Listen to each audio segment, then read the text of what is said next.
Alright, what's going on YouTube? It's your boy Pickler.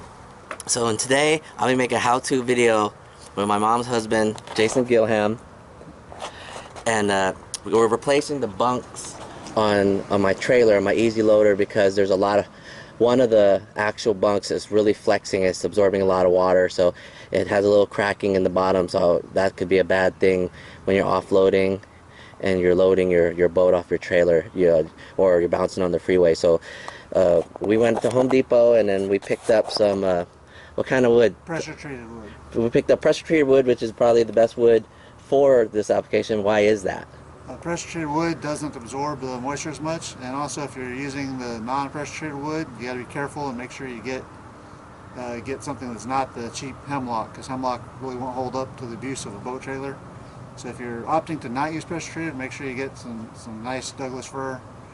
But pressure treated is pretty safe all around, and it should last a long time.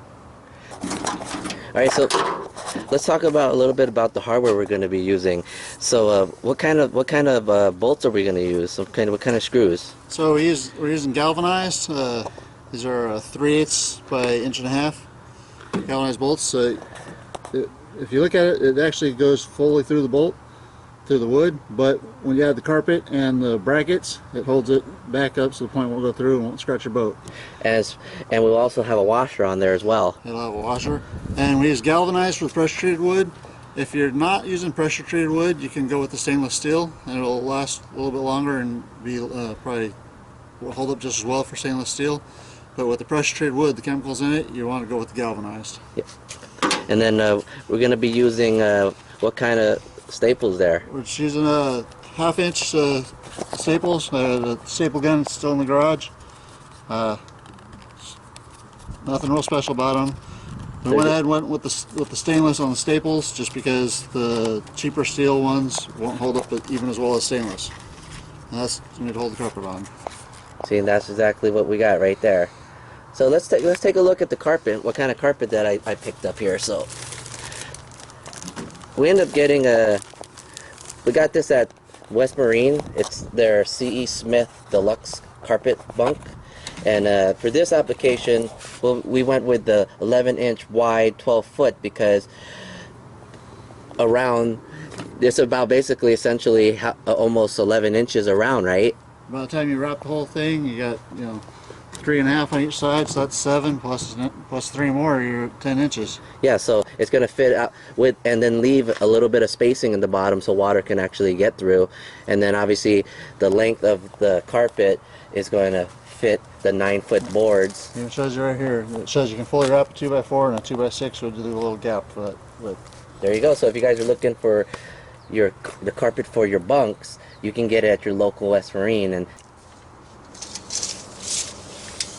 so we just measured it out, and he's going to make the cut here. So let's see it in action.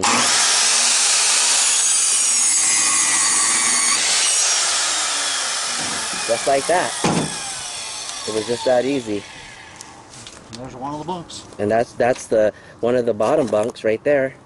And that would just be ready to get carpeted. Now we're going to do the middle bottom. Oh no, this is the other 5'7" one. Oh, this is the other 5'7"? Okay. So we got to measure everything, because you don't a little bit too long won't be bad, but a little short might be a problem when you're putting it on. So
Alright, so it's day two of the trailer bunk replacement build.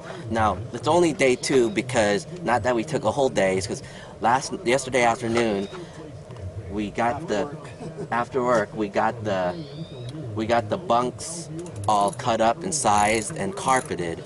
Today, I launched the boat, because obviously you can't change your bunks with the boat sitting on them. I mean, that's a no-brainer. Some people really think you can, but you can't. So I launched the boat. Right now it's beached in the lake, and we're taking off the bunks so we can put the new bunks on. Alright, so Jason just got done unbolting that one bunk that I was talking about, and look, we're lifting it up. Look at that. Does that look like a safe bunk?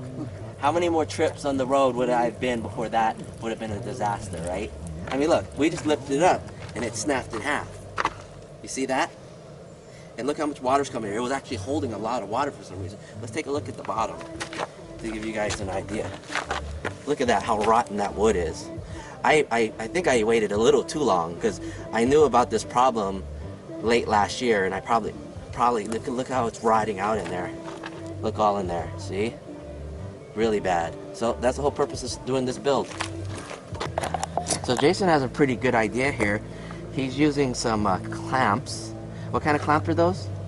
These are just some small woodworking clamps, but you can use C-clamps or just about any kind of clamp just to hold it to the bracket. And basically what doing this will get it so we've centered where we want the bunk to be bolted on.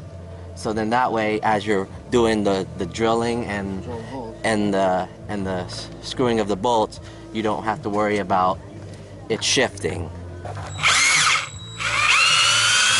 See, so what Jason has done here, he's taped off the drill bit to match the depth of the bolt. If you look at it right there, so when you are drilling through, you don't drill all the way through. Although drilling all the way through the wood wouldn't be a bad thing, would it?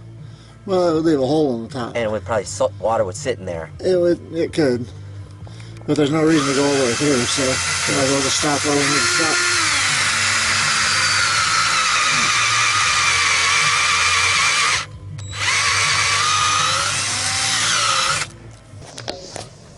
Alright, so we tightened all the screws down, the lag screws down, and we just did them pretty snug. We didn't wrench on it because obviously you don't want to strip the wood out.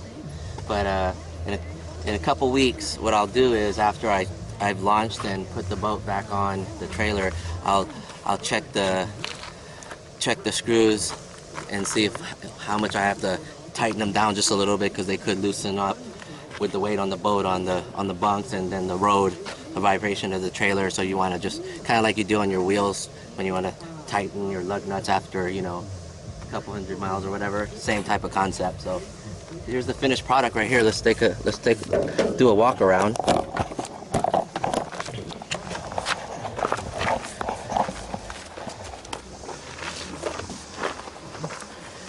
They look real good, don't they? I mean, nice carpet.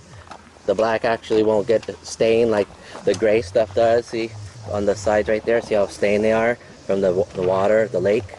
So now the test is to put the boat on the trailer and then we'll see how that works. Alright, so we just got the boat back on the trailer, and the bunks are definitely doing their job. It looks so much cleaner black because it kind of matches the boat, huh? Because the boat's, you know, white with black and blue. Gotta fix my lettering there, but yeah, see, so now I won't have to worry about scratching up my lettering here with that ugly ass fucking carpet that I had on the other one. And see, because I got a little bit of scratching there. I can polish that out though, but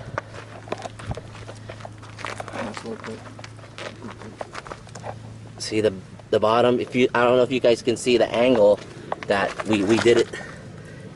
He put 45-degree angles, right? Yeah. So, you know, when you load the boat up onto the trailer, you don't hit the flat end and fuck your fiberglass up.